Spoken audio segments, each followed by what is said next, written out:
Yeah. Okay. You're going to do the introduction. Can we start?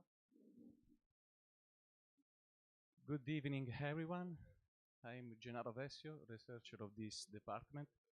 It's a real pleasure to welcome you here at our computer science department of the University of Bari Aldo Moro.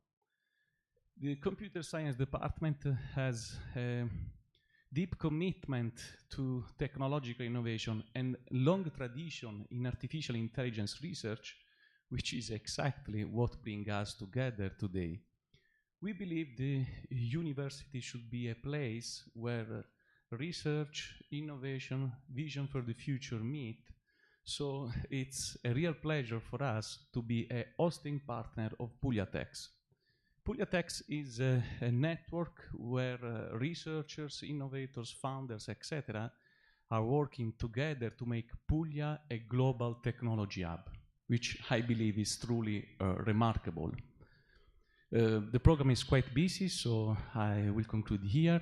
Once again, welcome. I wish you all an inspiring evening and meaningful connections. Enjoy the event. Thank you. Thank you, Gennaro. We're on live, right, Marco? On the Department of Informatica. It took a little bit of time to get the connection. Do you want to say something, Francesco?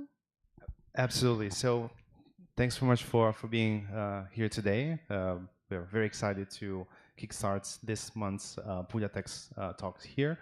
And we're going to have a quick introduction about what PugliaTechs is so that we can then kick off this month's session. So thanks for being with us today.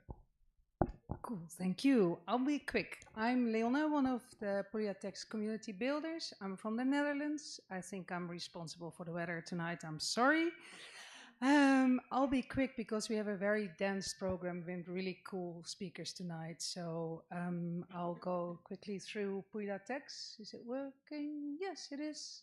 Why did we build or found PugliaTechs? Because we think there's so much talent here in this region that has either left and should come back or shouldn't leave at all. And if we are here under the university and we see all these people studying really hard, we really want those talents to stay here. We are a grassroots community, so we do it from the bottom up, but we involve stakeholders, entrepreneurs, corporates, startup founders, tech enthusiasts, and so on, from Puglia and beyond. So you will see some faces from Puglia and from other places tonight. Our mission is to foster growth. That is what we, the ecosystem and the startup ecosystem we want. Basically, we have quite an ambition to do a renaissance, but we'll see how that goes. We have a global perspective, obviously, so we really truly believe in the innovation that is rooted here in the territory and in the institutions, but with a global vision, definitely Europe, but also beyond. And we think that we should combine as much talent as possible, local and globally. And this is why these live talk about a little bit more. And then we're going over to the speakers. Thank you, Leon. So before I forgot to say who I am, but first of all, yes, we're very, very happy to say that we went through the process of being recognized as an association. So this concept of operating system really means more today, and we're excited about what's next. So as an operating system, we want to really unite different actors, starting from the academic world. That's why we're really happy to be here today, as well as corporate, startups, professionals, to be an enabler, to drive and to facilitate this flywheel and connecting all the actors, including other associations here in Puglia that are driving tech forward. So for us to be operating system and connecting with as well with investors and creating opportunity for Apulians and for entrepreneurs creating businesses here, we're going to see it next. We're also meaning the concept of operating system. So we're building a set of internal tools that are set to power our ambitious initiative to building together with all of you Global Tech Hub, and that's also done by building products with some of our teams within the community builders. So this is a little preview of what our team is building. if we want to have a business grade approach to building communities, and we say it's on a regular basis here in our talks, we definitely need to do what we preach. So we are doing the same. We're working on our products to be able to power this ambitious initiative. So a quick introduction of what our team is building. This will allow us to continue having a business grade approach to event management and empowering the flywheel also with corporate donors that we are in contact with. But we want to, so we look forward to inviting you into this community. So please scan these QR codes so that you can let us know more about yourself, what you're interested in, and what you're looking for through the community, so that we can facilitate this networking opportunity. So I'll pass the ball back to Leon and Marco so that we can kickstart the session. Thanks again. Thank you, Francesco and Marco, one of the co-founders of the community. The idea today is that it's going to be an action-packed session with lots of speakers, a great panel with investors. So the idea is that if you scan this QR code, you can even write questions, and we're going to ask to the panelists, to the speakers later on. So let me introduce the first speaker, Saeed from London. Saeed is a fantastic connoisseur of finance. All right, I met him when I moved to London many years ago, and he's still running a great quantitative finance community in London. And I wanted to have him here today because, again, the topic of the day is AGI from an investor's and from a builder's perspective. Now, we know that we are far away from AGI, so we still have the cognitive issues. We still have not so great time series forecasting, for instance. And so the idea was so let's start with someone that has been a business in AI using traditional techniques, but was able to actually make it work. So that was the idea of this speech. Thank you.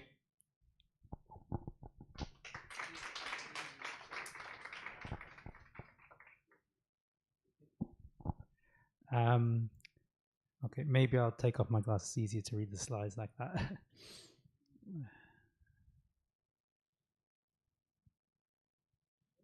Oh, going upside down.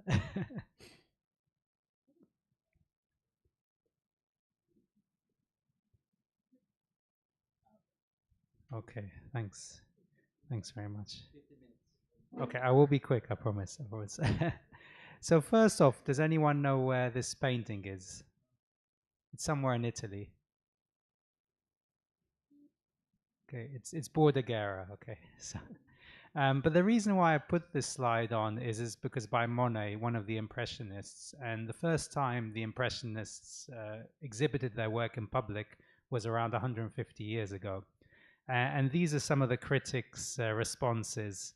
An impression indeed, paint scrapings from a palette spread evenly over a direct canvas. So not very complimentary, but the idea is if you want to do something new, maybe not everyone is going to be interested to begin with. And this is potentially the perspective that I'm looking at time series forecasting and inflation forecasting from this perspective. So using machine learning as opposed to kind of simpler techniques, essentially. So something a bit different to the tradition, but hopefully people enjoy it. So the first question is there any point in forecasting inflation, right? So even if you can get it accurate, is there any rationale behind forecasting it? So what I've done is I've looked at different regimes, both for inflation and also GDP. And I'm looking at if we were to know GDP in advance, and if we were to know inflation in advance, would we be able to trade various important assets profitably? So I've looked at US 10-year Treasury futures, I've looked at crude futures, S&P 500 futures, and euro dollar as well.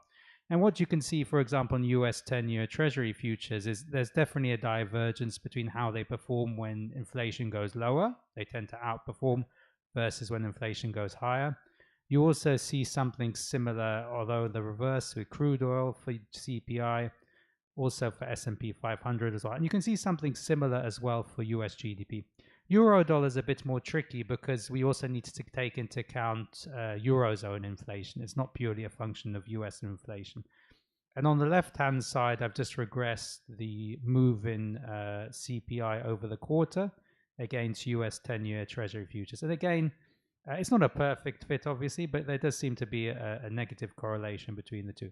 But the key caveat with this is we already know inflation in advance in these slides. We already know GDP in advance. So in practice, this is not true. You have hindsight bias, but it does mean if we were able to get a good forecast, we could potentially profit from that.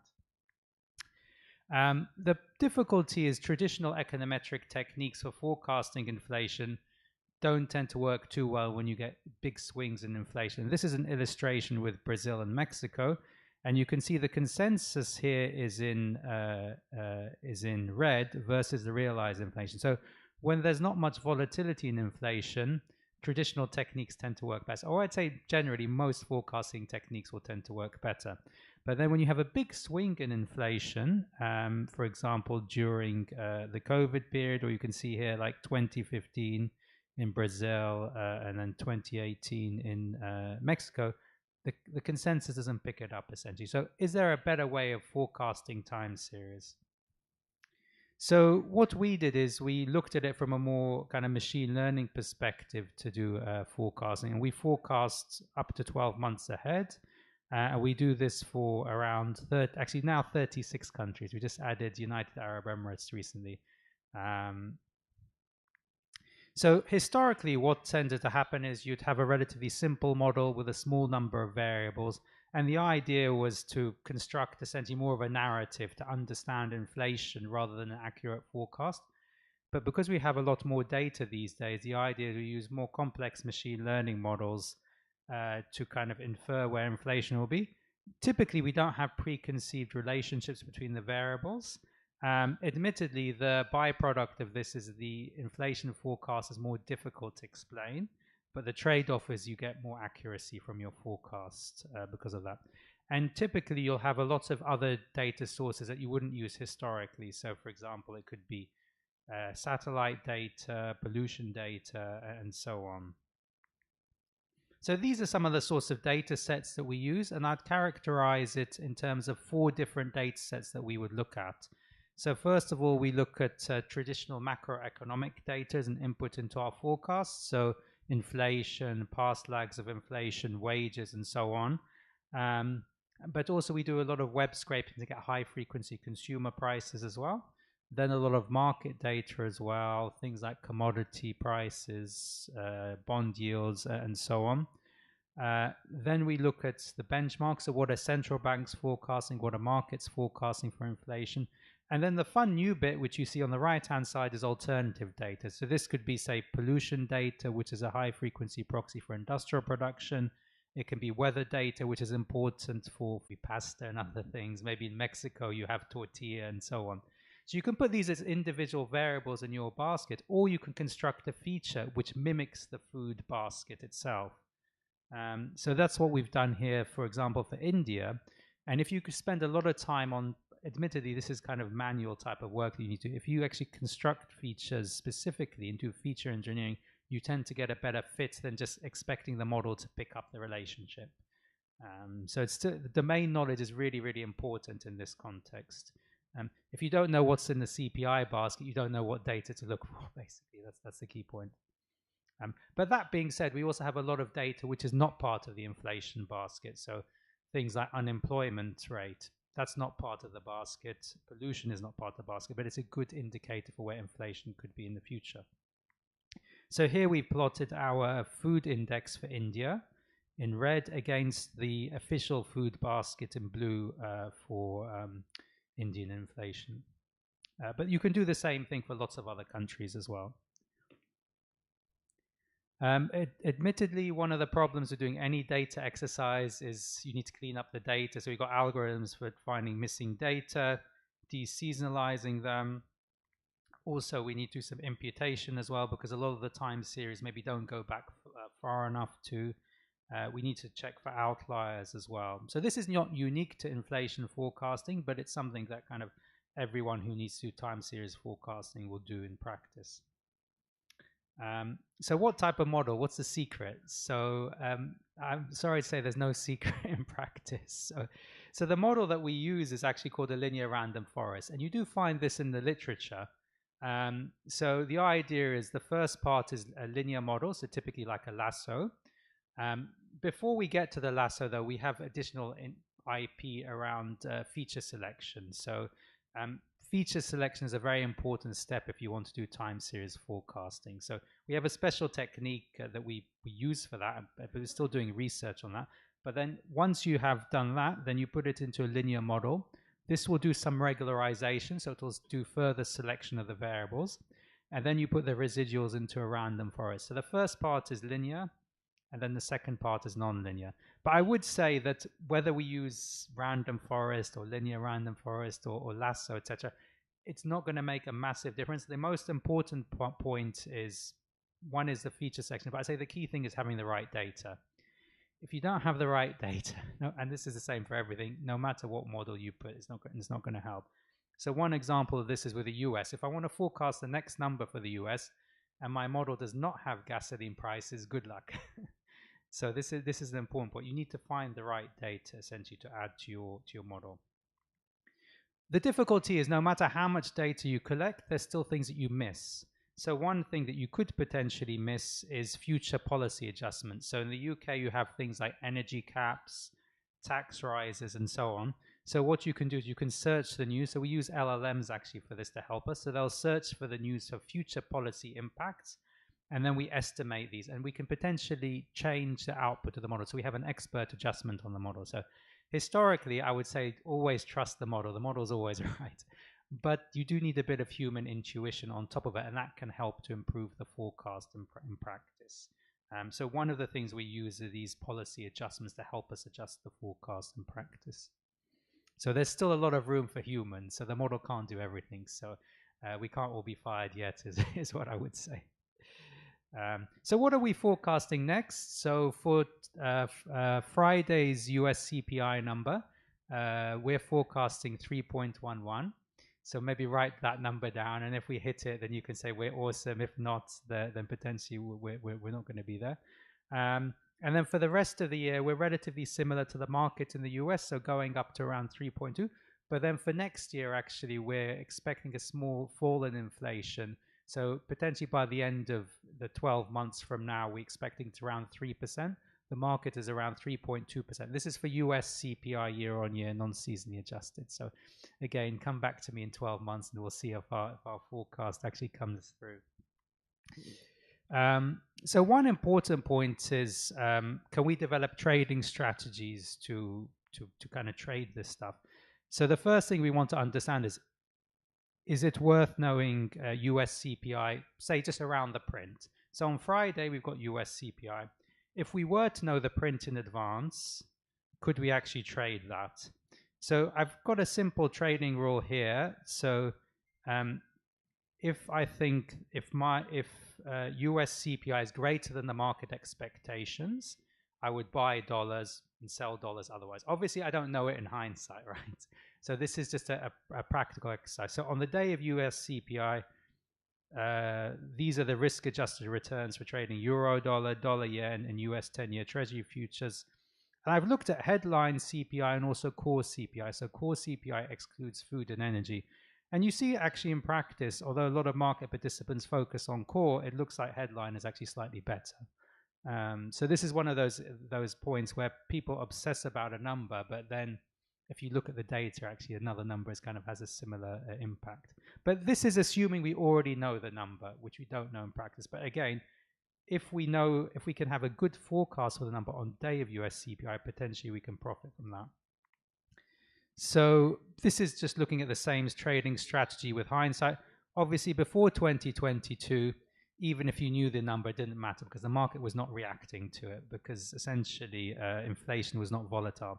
But once inflation became important and central banks were reacting to it, it actually became more important. This is just trying to tune the trading strategy depending upon the time of day. So typically the idea is that we'd enter the New York close before US CPI and we exit in the New York close after. You can see in gray, there we have the trading rule where we know the number in advance. Unsurprisingly, you see a big spike around 0, essentially the release of the number. But the important point is that you need to enter your position at least a couple of hours before, suggesting that the market pre-positions for it.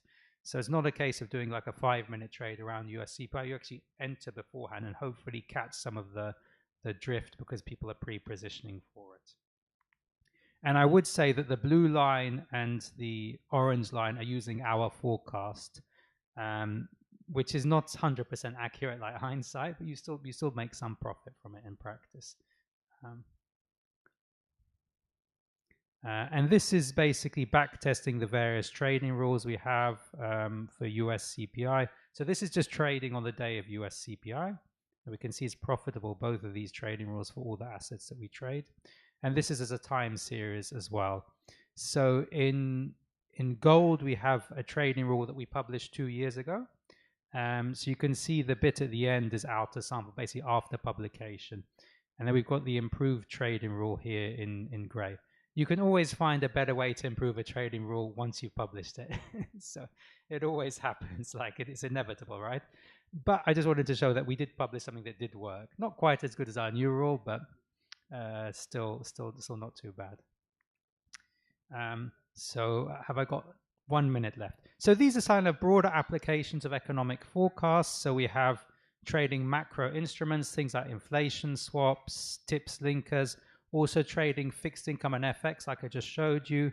And also inflation is an important component for corporates in terms of forward planning and so on. So I don't want to take up too much time, but I just want to say thanks to Marco for the invitation. And you're building a really exciting community here. So it's kind of similar to what we did in London many years ago with Tilesians, but I think it's a great thing, Marco. And you brought a lot of people out, so it's very impressive. So thanks very much. Thank you.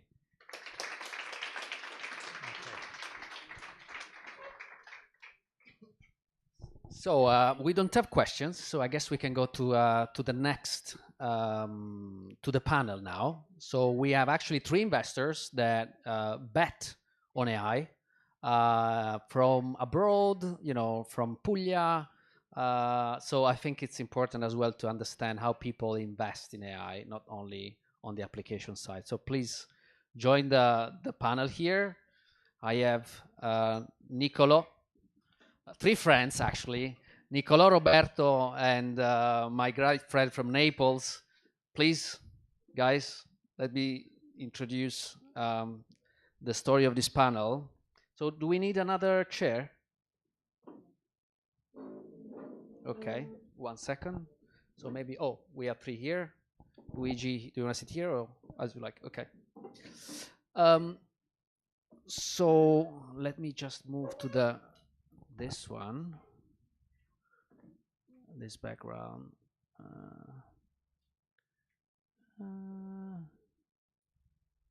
What was it? Oh, sorry, I put it the wrong one. Okay. Where is my phone? Okay. Fantastic. So let me move to the questions. Okay. So the idea today, again, it's with this panel is to cover a little bit the true gems that investors always think when they look at entrepreneurs. And because today it's really hard to get funded if you do just software, you need somehow to do AI. So I think it was important to have actually people that bet on AI. So the idea is to have, to start a round of intros. So I guess, Luigi, you can open the session with a super short intros. Does it work, Marco? The second?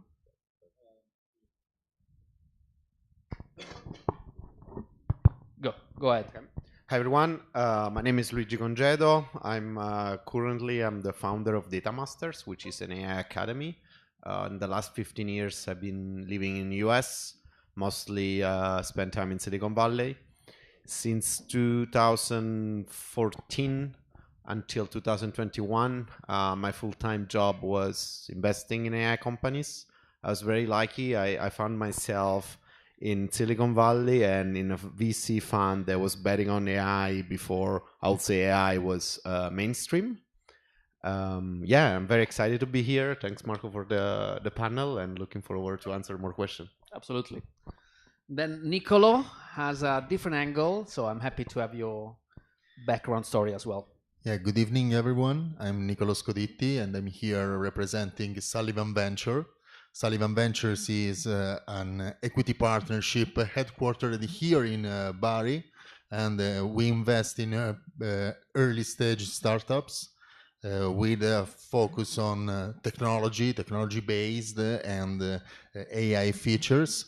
We founded the partnership roughly 2 years ago, and currently we have 7 startups in our portfolio with operating in different sectors. And we are looking for, we have still powder, so we are further looking for further investments. Fantastic. And now Roberto. Thank you. I'm Roberto Ceraolo. Nice to meet you all. I have a peculiar background, a mixture of business and computer science, and now I'm basically the technical side of a fund which is focused on investing in AI startups, and we do mainly Series A. And I am responsible for analyzing technically the solutions we invest in and talking with CTOs. Great. So let's start with the first question to Luigi. Obviously, you definitely know how the pre-generative AI companies were getting funded. So I think it's important if you can just catch, what is the big difference pre-Gen AI and now post-Gen AI kind of from a funding perspective, in really few minutes, but from a funding. Okay, how much time I have? 2 minutes. Wow, just the juice. Well, I think there's like let's put it this way. From a founding perspective, back in 2015, 2016, everyone was looking at adding a chatbot, and today everyone is looking at adding LLMs.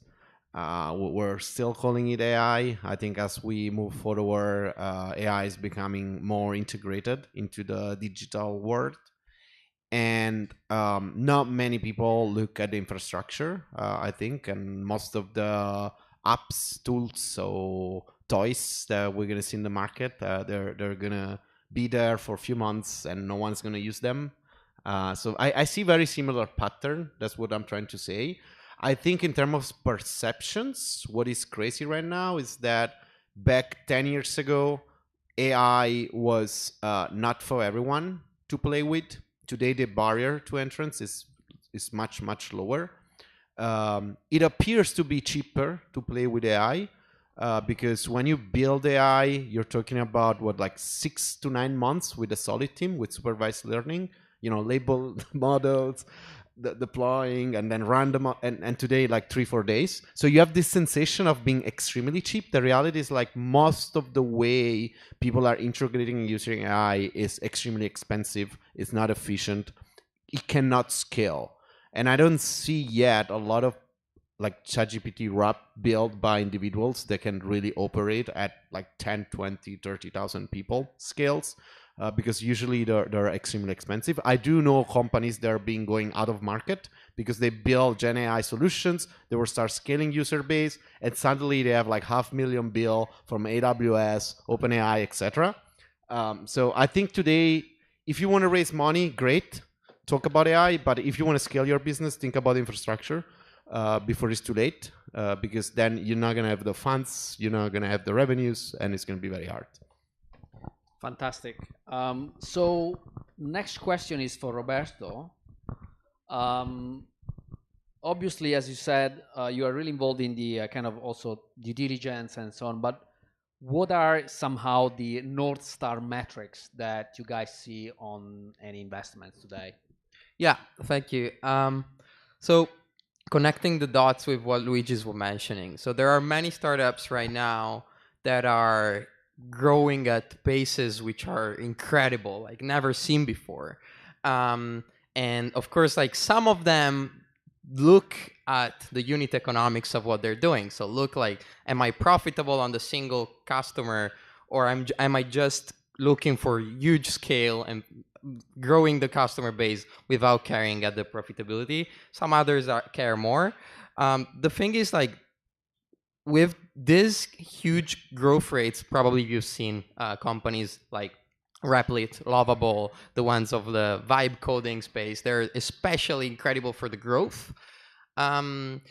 So I do not necessarily need and I do not look only for like, okay, how fast the revenue is growing for a company. But in general, I like to see momentum, which is tricky for what he's saying. So momentum can be a vanity metric if infrastructure is not kept into consideration. But I really like startups that get momentum, and also startups with good iteration velocity. So since things move so fast, if today a model comes out, a new library comes out, a new framework, a new infrastructure, I like to see the team implementing the novelty like straight the day after things are released. So it's very Silicon Valley mantra. Absolutely. Okay. So next one is for Nicolò. So I want to hear, the Puglia perspective. So you guys invest. Karen, do you have companies? You have US companies as well in the portfolio, if I remember correctly. Yeah, we have a couple. But how do you get the flow from Puglia? Yeah, thank you for the question. It's not easy because when you think to AI investments, Puglia is not among the first region that comes to mind. And even in the IT investment, in Italian IT investments, there are two main hubs that are Milan and Turin. So what I think is Puglia now has an ecosystem that is under the radar, and could be there could be a lot of opportunities here in Puglia, mainly because we. For what I know, in our work, we notice three fundamental pillars. One is the growth of talents, because here we have many institutions like university here, the Politecnico, the University of Salento, that are very focused on technology and AI. Many returnees from like you, Marco, or like me, and we are seeing an ecosystem where large international enterprises are investing here in Puglia and bringing technology here and bringing opportunities for young tech talents to work with them. And so in this ecosystem, in this humus, now I would define it a turmoil, but this kind of turmoil will build momentum, and this momentum will structure. So now I think currently Puglia is a very good area, a very good region to find a founding team that has solid hard skills and to build with us. Oh, we lost it. Is it working? Yeah. So thanks. So now, the fast questions that are for all, actually. There is this rule of thumb in the faster, yes. There is this rule of thumb when you actually invest in typically in B2B, which is called triple two double three, which means you reach 1 million and then you grow for a couple of years at 300%. You grow for 3 years at 100%, kind of. 200%, and at some point you reach 100 million revenues, and then you are a unicorn. So it's kind of a 5 years, 6 years path in the past. Today it seems that it takes 12 months for some companies, obviously not for all. Do you think that the old model is still relevant, or we all need to chase this new unicorn in 12 months type of things? This is a fast answers as well. Well, I think the old model could be or could not be relevant. I think what is different is that today there's going to be way more businesses that are going to 50, 100 millions, and you don't need to be Facebook to be a successful B2C company. That's the difference. Like we are still like looking at tech as you need to reach 1 billion, otherwise nothing. The internet is much bigger. The network effect could be much smaller. And so I look at companies completely in a completely different way. Now, the speed of growth is much greater. The legacy of tech, much lower. So you need to balance. It's very hard. But the things I would love to share for those who are entrepreneurs, today you don't need to be Facebook. You don't need to be Intel. You don't need to be LinkedIn to build a successful business online. And I think that's where the real opportunity is, especially for Italy. Thank you. Nicolò, your view? I think that currently there's a lot of dust in the market on an industrial point of view. I think that the growth ratio of revenues and the aim of scaling, of course, is important, and is important for us when we are evaluating investment opportunities.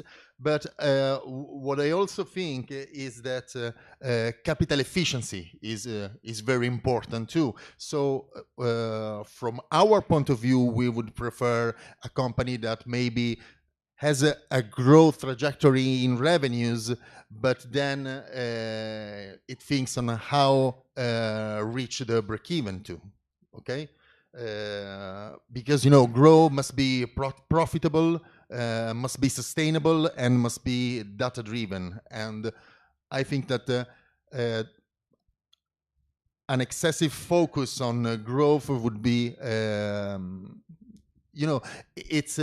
it's like a symptomatic of a market where capital is cheaper. Now I think we are not in this phase anymore, and so I think that the estimate of growth in revenues would be less important, as it's less important for us. Roberto? Yeah. One thing is, when you don't need to be Zuckerberg to build Facebook, downside of that is that you get a lot of more competition, though. On growth, like a trajectory which can be interesting is like getting a strong growth at the beginning, even much stronger than the old model. And then like all the reasoning about moat and getting like defensibility from data, defensibility from network effects, all the classical theories on how you build a business which is not easily replicated. So like getting proprietary data, getting lock-in and so on. All of that is still true, but maybe at the beginning you just ignore that for a second and just focus on growth, and then you focus on that. I think that's a reasonable way to go forward. Okay. Now the next question is going to be even faster. This is another rule of thumb. So when you are from pre-seed to Series A, so pre-seed, seed, and Series A, excluding outliers, okay, excluding the guys that raised $20 million, with a napkins type of funding deal, what would be the path to be always investable? So what is the typical dilution that is actually good dilution for an investor? So I wrote it down, something like 10, 20, 20. Is it good, bad? Any suggestion?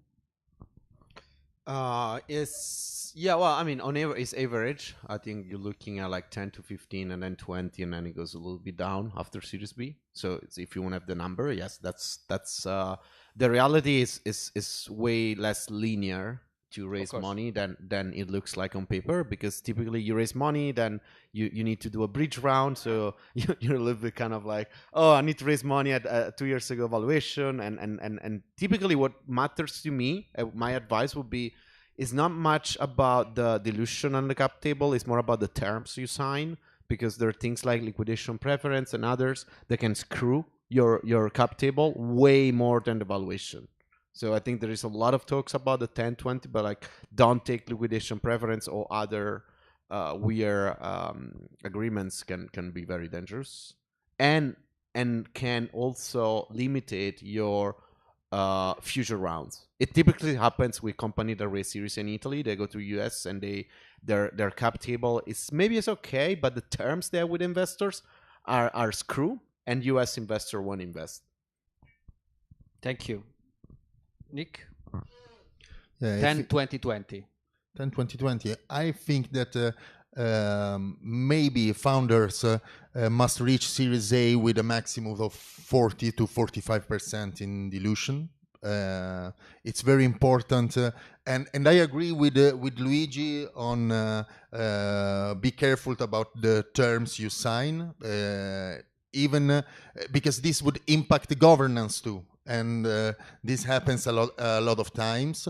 It's important to keep the founders committed to the idea and to the execution of the plan. And it's important too to still have room for other investors that could facilitate or accelerate growth. Okay, thank you. Roberto? Yeah, connecting on the last point, I mean, on average, those numbers work, but I think something that matters a lot is like who the investor is. So like you might be able to accept terms which are a little bit less favorable in case you believe that the investor is bringing a lot of values in some other ways. Like, you know that this person is super well connected, or this person has done a business in the same industry previously, so can give you a lot of tips, a lot of connections. I feel like that's important to value, and the terms of the deal needs to be chosen accordingly as well. Thank you. Last question, quick as well. What is the hot stuff in your opinion in the next 12 months? What is going to get funded in the next 12 months? Like, well, in Europe in general, you know, I guess it's becoming more global nowadays. Well, I mean, I think there's a lot of stuff, but like, my perspective is that everything around real world, which means robotics, computer visions, and everything that's really digitalizing the real world is what really capture my attentions right now. Because in the last 24, we spend way too much time on language and reasoning and which is cool, but it's just like additional capabilities of interacting with the computer. I feel like vision, robotics applied to big problems like healthcare, transportation, the fact that society is getting older are the things that will have an impact down the line. And there are a lot of hidden gems there. They're not hot yet. They're not hyper valuated like others, LLM maybe. So that's my bet. Nicolò? We are searching for vertical AI applications, some AI technology that has a direct impact on businesses in terms of automation. We are looking very deep to healthcare currently. We are very interested in predictive diagnosis. That is a vertical that we think could be the next sweet spot. Yeah, something that, I mean, on the line of what Luigi was saying, something that is very interesting to me is the whole line of businesses on the world models. So basically, the idea of creating a foundation model like an LLM is, but about a concept, basically a perception of the world, which is not just computer vision that sees an image and says, okay, this is a cat and that's a car and that's a pedestrian for autonomous driving, for instance. But it's a step further, basically getting together a lot of inputs, images, videos, radar, cameras, lidars, all together. You fuse all the sensors all together, and you build a unique world model in the mind of the AI, basically. And that's an unlocking step that will unlock physical AI application, robotics, and so on and so forth. I feel like that's on the software side. That's super interesting. Thank you. We are done with the questions. We have just a few questions from the audience. So I will go maybe with Luigi. Well, now we have 3 questions. So we're going to go on the first with Luigi. So the first is, we have little traction and we face the typical, you don't have the numbers yet the revenues, whatever is the number. But obviously he's saying, but if I have the traction, I don't seek investors. So this is the typical catch-22 situation. So what do you think? Well, I mean, it's how to true. handle this? I mean, I would say something very obvious to me, and maybe for other investors, like Silicon Valley mantras, right? Like first is like you raise money when you don't need money. So that's a typical thing, which is a little bit unlogical, but the reality is it really is about what your goal is. I think if you're building a business and you think this way, it's totally fine. You don't raise money to build a business. You raise money to go faster, to compete, to win, to do things that are a little bit harder than a normal business. So venture scalable businesses are a category of business. They're very different from other businesses. So if you think that you don't need to raise money if you already have revenue, then you're better off going to a bank, maybe ask for a loan and never get investors. Because if you raise money from investor, you need to grow 5, 10x. So if you start that journey, you're always going to keep raising. So I think this is the wrong mindset if you approach investor. But then if you're struggling with that, we can talk more. Otherwise, Marco's going to be very harsh on me. So. Well, I mean, we have other two, but actually are easy questions. So the first one is the AI bubble going to explode soon? I guess nobody knows. You know. If okay, so I think we can take this question for the after. Yeah. I just want to say something that I always have a slide in my deck when I speak at conferences about AI. AI, I think, is the only technology we know so far that does the innovation cycle. That has been doing the innovation cycle so many times. So you can call it bubble. Now we're just gonna get a little bit like kind of like going down a little bit, and then it's gonna be another cycle. That's for sure. When, I don't know, but AI has been doing this since the 1950s. It used to be a 20-year cycle, then 10 years, then 5. Maybe it's gonna be 5 again. But yeah. Yeah, sure. And if you think on the dot-com bubble at the end of the 90s, there were a lot of investments from retail investors. Now it's the main tech companies that are investing in this technology, and these investments are funded by their cash flow. So it's totally different. I don't think with AI it's a financial bubble. I think now it's sort of, like I said before, an industrial bubble. There's dust. We don't even know where the technology will be in 3 years, because 6 months ago there were applications that are totally brand new now. So I don't think AI it's a financial bubble. I hope you don't think it's so too. Okay. The last question is really about the European startup scene. Europe versus US. Are we lacking in funding or competence as well? I mean, this is easy. Funding, absolutely. Competence, I wouldn't say it's like funding. I think we lack of the experience. Sorry? I think, I mean, funding is the obvious one, but like in general, what I'm seeing is that it's not really about talent in terms of like we talk about talent a lot with Data Masters. It's like, okay, there's a lot of talent here, but the reality is like the Italian talent abroad performs better. And it's very hard to answer why, but it's still happening. And like talents in Europe doesn't perform. That's it. In Italy, in Germany, in France, they don't perform the same level as they perform in US. So we need to fix that. Because we have talent, yes, of course. Is our talent performing? No.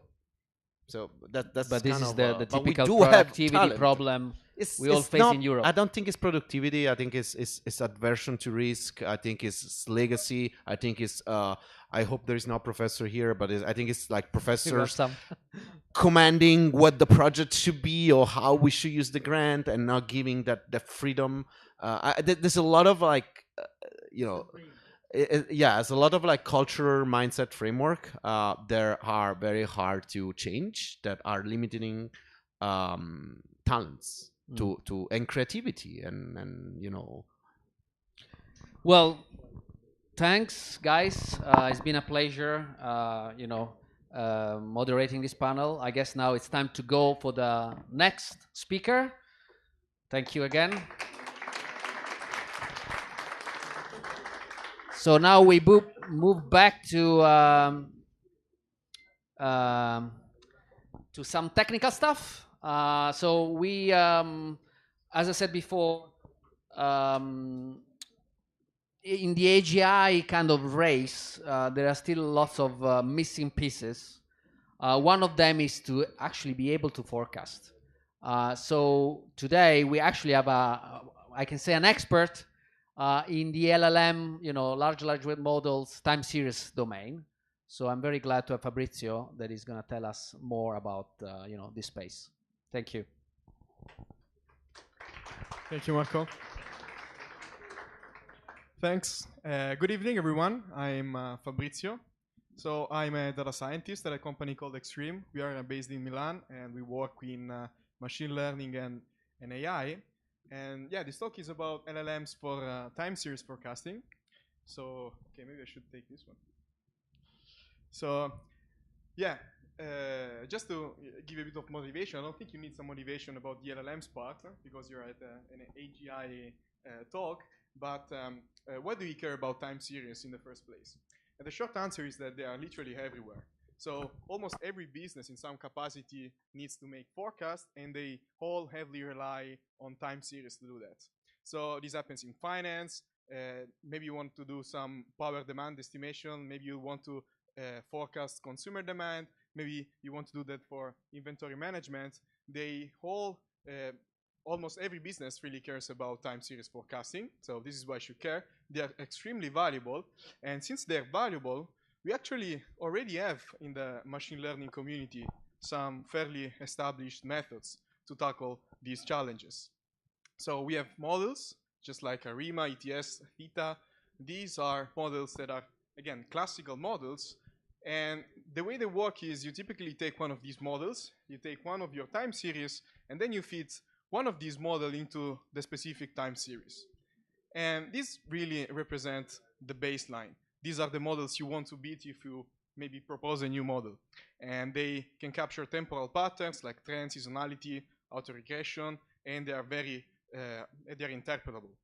So if you put yourself in the shoes of a machine learning researcher, maybe doing research on time series, you ask yourself the question, okay, but can we actually go beyond these classical models? Can we do better? And to answer that question, let me take a step back and let me introduce you to the no free lunch theorem. So I really like theorems. This is a mathematical statement. It's true. There is a proof. And this theorem says that every learner, meaning every machine learning algorithm, is equally good in expectation over all data sets sampled uniformly. So what does it mean really? It means that if you give me a data set and you ask me to perform very well on that data set using a machine learning algorithm, what I do is I design this machine learning algorithm, but then if I take this same machine learning algorithm and I try it on a bunch of, virtually on every other data set in the universe, then on average, it has to perform poorly because of the no free lunch theorem.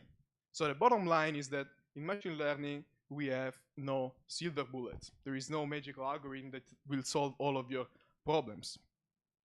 This makes sense. It's an intuitive theorem, except it kind of is at odds with what we are seeing lately in machine learning. So here I'm showing a diagram. Okay, first of all, I really apologize. The arrow of time is going from right to left. This is annoying, but I couldn't fix it in time. And so what I'm showing here is basically three different clusters with a bunch of machine learning related tasks. So for instance, in the top right corner, you see computer vision related tasks. You see segmentation, object detection, image classification, and so on.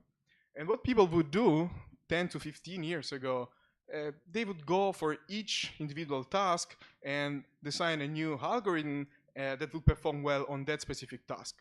But then, 2012, AlexNet came about, convolutional neural networks became a thing, and now basically we are using convolutional neural networks, CNN, almost for every task in computer vision. And something similar is also true for other classes of tasks. And here, nowadays, we are seeing that actually transformers are which is basically a class of models based on transformers.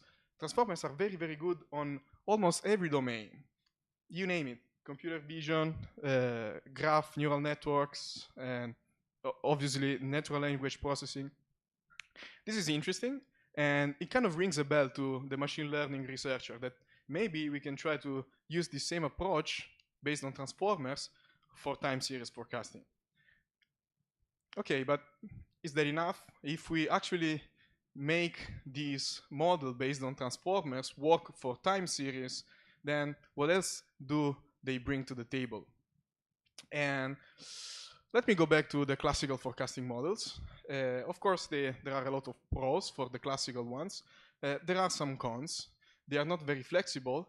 They do not capture very complex patterns. And you need to fit a new model for every time series. And if you get one time series that is not in the dataset of the other time series that you worked on, you need to spend time and money to develop an entirely new model for that specific time series or for that specific dataset. Well, LLMs can come to the rescue because LLMs can do this zero-shot forecasting thing, which is if you ask ChatGPT to make a summary of a bunch of text, it will make the summary for you.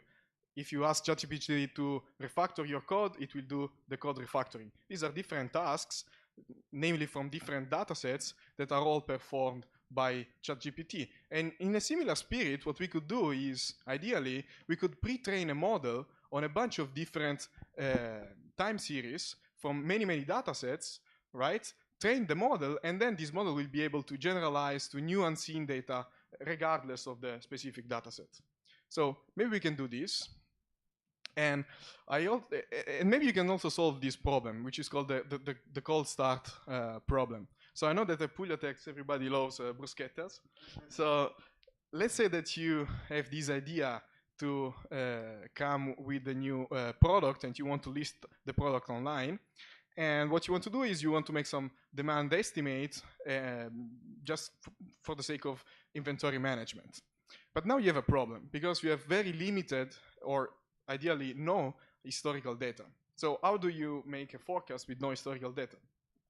Well, again, LLMs can come to the rescue because you can provide the LLM not just with the time series, but these guys can be multimodal. So you can provide the LLM with additional context like the description, metadata about the geographical location of the product and so on, or even the pictures. So you can provide additional context, of course, train the model on using that additional context, and once you're done, you can make this forecast.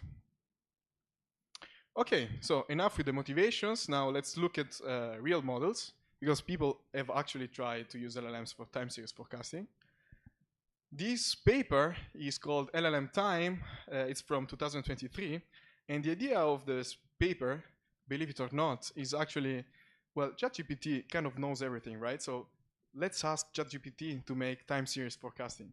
So, no joke, this is a very important work. It's a pioneering work, but the idea was quite simple, and it's very surprising the fact that it actually worked. So what they did is that they took a time series, they represented the time series with a string, with a bunch of digits, comma-separated digits. They provided, without doing any fine-tuning of the prompt, the LLM with the string, and then they sampled multiple times from the LLM to have the forecast, and then they took the mean, and they have this nice distribution of the forecast. So, once again, there is no reason why this should work in the first place, because they tried with GPT 3.0, they tried with Llama 2. These models were not trained to make time series forecasts. They were trained to do NLP problems. Yet it worked, and I think that this is quite remarkable. They achieved some competitive results on some benchmark datasets. They didn't use any additional training again, and they achieved this intrinsically probabilistic forecast. The second, okay, of course, they have some cons. They are very sensitive to the LLM of choice. For instance, they tried with GPT 4.0, and it was worse, actually. And these models are really huge. They are massive. They are very slow at inference. It's costly to make inference, and they are not interpretable. So another iteration, this is Kronos, and this is a model by people at Amazon Research. This model was published in 2024, and actually today, like literally today, Kronos 2.0 was announced. Funny coincidence. So how does this model work? They, if you look at the first picture and on the left, they basically took a bunch of time series data from many different data sets. What they did is they normalized the time series. They binned the values of the time series. They put them into these bins here, and then they provided these bins as tokens to an LLM, and they trained the LLM on this data. They also did some data augmentation techniques and some other data synthesis techniques. And this is actually one of the very first models that is purpose-built for time series forecasting. And it was trained in 5 different sizes, and it provided some very competitive performance across many benchmarks. This is actually fine-tunable because you can train it. So you can train it on a specific data set, and it's also probabilistic by design. But of course, you might recognize that having uniform binning is not great. It's still a univariate model. But by the way, the Kronos 2.0 is a multivariate model, and it's not interpretable.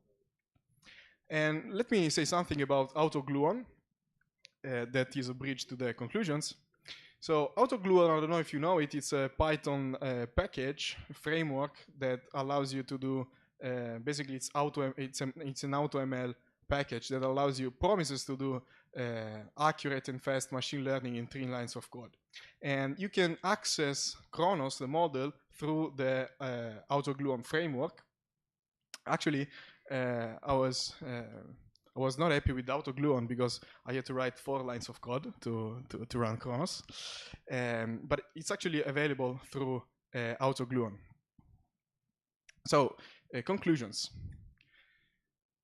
So I think that these models are great because they're still in their infancy. So we're talking about a couple of years of development since the very early attempts, but the results are very, very promising.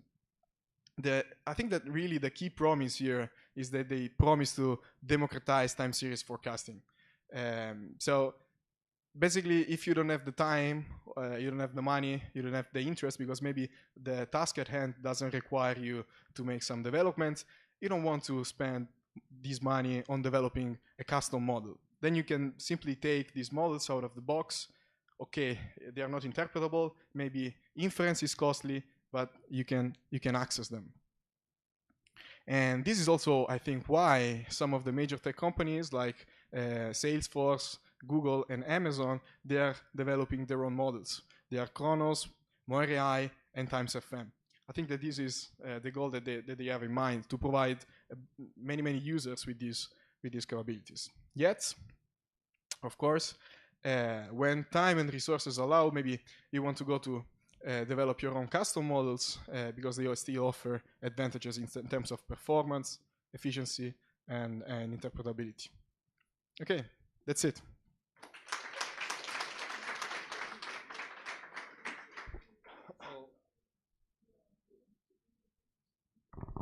So we have actually a question. Have you ever used cut boost or other boosting algorithm for time series forecasting? So comparing, we've played with them. They are not something that we actually use extensively at my company. Okay. So actually, this was the only question. We actually have another question. Well, past performance don't always are good as for forecasting. Sorry?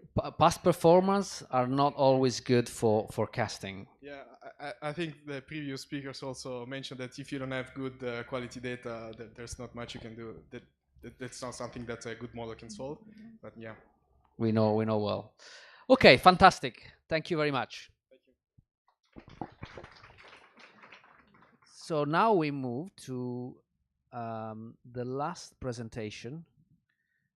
This is actually quite interesting, more from, I would say, key features to make generative AI much more human, I would say, much more useful when you actually have, context that you have to manage. So Pier Matteo is here today from Rome. Hello. Or from Pisa? From Pisa. where are you coming today? Pisa. From Pisa directly, okay. So he will talk about, it's still not a company, right? Still a project? Oh, no, it's an open source project that I'm developing. Okay, so I'll leave it to you. Project. I'll leave it to you now. Thank you. Thank you, Mark. Hello, everyone.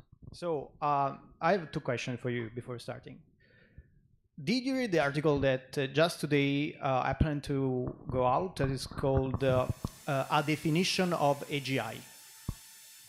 Okay, it's very new. So finally, researchers started to measure what means AGI in a general sense, and they compared it to GPT-4, GPT-5, and whatever. And I don't remember the percentage, so let me look at it again. Okay, GPT-4 is 27% toward AGI, GPT-5 is 58% toward AGI. They performed it on several tasks. And what actually is connected to this speech is that both scored 0% in long-term memory. And they pointed out that long-term memory is exactly what is missing towards the path to AGI. Then a more practical question. Raise your hand if you ever used Cursor, Cloud Code, Lovable, GPT for coding, or whatever. Okay, I think this could be interesting for you. So, SAM is a smart access memory, and particularly is an intelligent memory system. I will tell you later why intelligent. That has automatic memory management, context-aware retrieval, universal integration, and a prompt-based installation.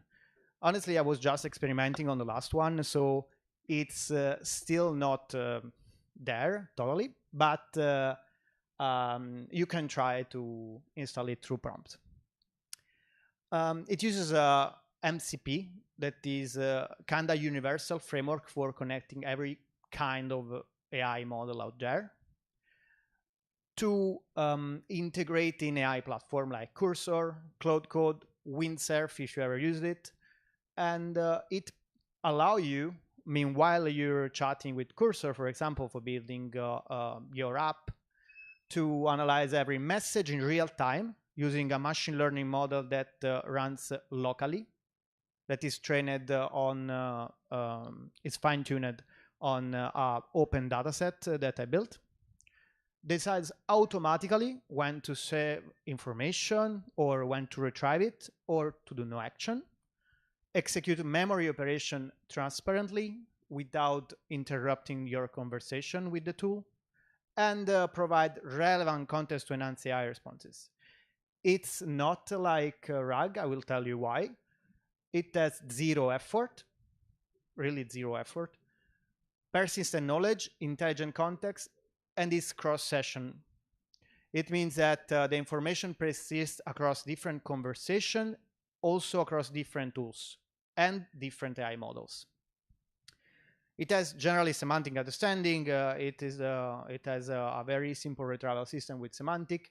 And as I told you before, it's not like retrieval augmented generation, because SAM use persistent memory to bias the AI model answer, mainly on your decisions. Let's say that you want to use a brand book to build a website in Lovable. What usually happens is that each time, if you use RAG, if each time that you try to generate something, it will look for the specific information needed for that prompt with the semantic retrieval. SAM instead takes the decision that you made in that brand book, and it really biases the AI response without any retrieval. Preserve a decision, preference, and facts that also emerge in the conversation.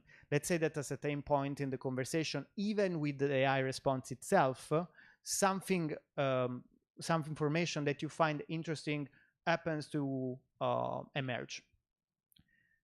If you use RAG, you couldn't find that information because you don't have any document that is pointing out to that information that the AI gave to you.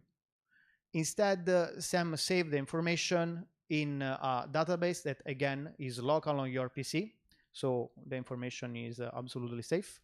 And then use it at the right time. You usually use RAG when you need answer with sources of external knowledge, quoted with external knowledge. Instead, you use SAM when you want to remember and enforce architectural decision, stack, credential, configurations, and so on. This is a particularly interesting use case. Some user that downloaded and installed the library told me that they have a small coding team and everyone uses a different, oh, sorry.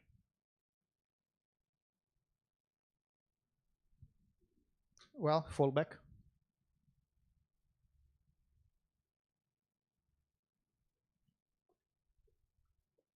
Okay, I think, no. Ah, sorry, I want to, okay, perfect. I was saying this little small team of development that use different AI models to code. One was using Cloud Code, two were using Cursor, and one other was using, I think, GPT. They had this major problem of generating codes in very different styles. Cloud Code was generating the code in a style that was specifically from Cloud. I think was kind of Google style. Instead, Cursor was generating the code in Airbnb style. And they had each time to refactor the code to come to a common ground. Otherwise, the style, the guidelines, the comments, and whatever in the code, even the configuration, were totally random. They started using SAM just to insert their guidelines inside it, save them, and bias the generation to each platform within their own style, and it worked. This is the architecture. It's something that we will gladly skip. You can see that inside the repository, it's absolutely open source. You can see also the machine learning model. It's open source, open weights. The data set on which is trained on is open source and open weight too. Of course, other people are trying to do that. This guy is called Super Memory AI that is, I think, founded from Anderson Horowitz.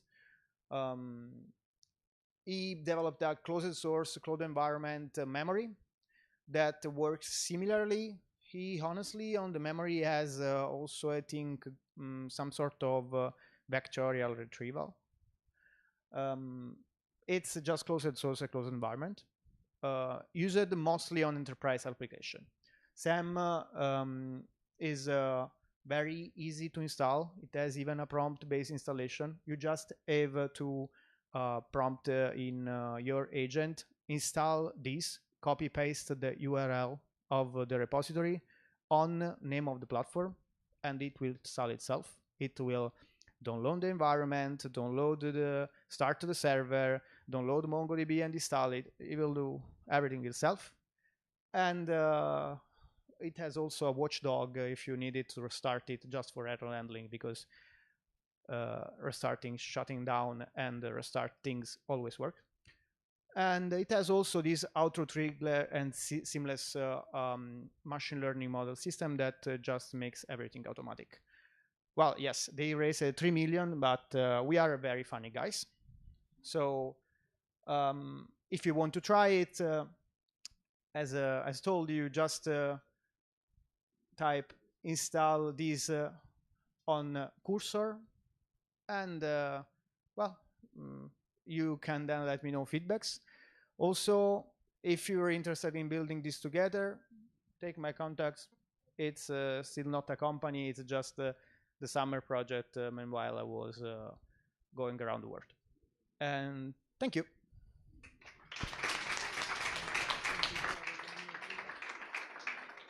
I have 2 questions. So the first one is how Sam decides what to save or not to save. Thank you. Very interesting question. Well, there's this machine learning model that runs locally. It's a 63 megabyte machine learning model that is a classifier, BERT-based, BERT uncased-based, fine-tuned on this data. You run it locally on your PC, and it basically look at your conversation with the agent and then decide what to do. The actions are 3: no action, save, and recall. That's it. Few other questions. So this one is about the token side. How much context tokens does SAM consume in comparison to RAG? It doesn't consume context because you don't insert the information inside the prompt. You just bias the information towards the model, the end model at the end. That is the trick that's using that. I actually, if I have to be totally honest, I think I will, because it has various type of frameworks you can connect it with. One is HTTP. Usually you use HTTP kind of frameworks like to save also biases and weights during the training. So I'm thinking to evolve this in a way that you can connect it to your training and save memory meanwhile you're training. So you can actually save GPU spaces, and you can save blobs and checkpoints during the training of the model. So instead of a big GPU, you can train your machine learning model even on your old PC that you wanted to just trash. Few others. So does SAM require to create your MCP? No, you can install well, the MCP's protocols, the MCP protocol, it's just one. Then could be declined in all the application of it. For example, Cursor has Cursor MCP, Cloud Code has Cloud Code SMC, and so on. But it's always the same protocol. So last 2. In what format is the information stored and how it is retrieved? Have you investigated, one second, have you investigated the possibility to use knowledge base to build a sort of second brain? I investigated the chance to insert the information in a vectorial database, but as per now, because the stored information, the type of search on the stored information is still not a vectorial retrieval, I used just a simple MongoDB. But yes, it can be stored in a vectorial database, and then you can do the vector search out of it, and you can visualize it on a graph. Yeah. Last question. Is there any way to tweak the native setting on SAM to specifically detail the type of information it should save and what it should forget, or train it as such? Yes, also the settings are completely open source. There are like 70 settings you can regulate if you want, including the threshold for the machine learning model, and there are also manual fallback for the specific keywords that let trigger the SAM. So if you want just to use the manual one, you can not use the machine learning model. You can just put false on the parameter, and you can each time say ricorda or remember. It's trained on 70% English data and 30% Italian, because I had Italian conversation, and why not to use it? I mean, it's data. Thank you, Pier Matteo. Thank you very much for coming. So we have just the last 1 minute chat. Francesco, you want to wrap it up? For him, Pier Matteo, sorry, 1 second. Last question, please. Papa.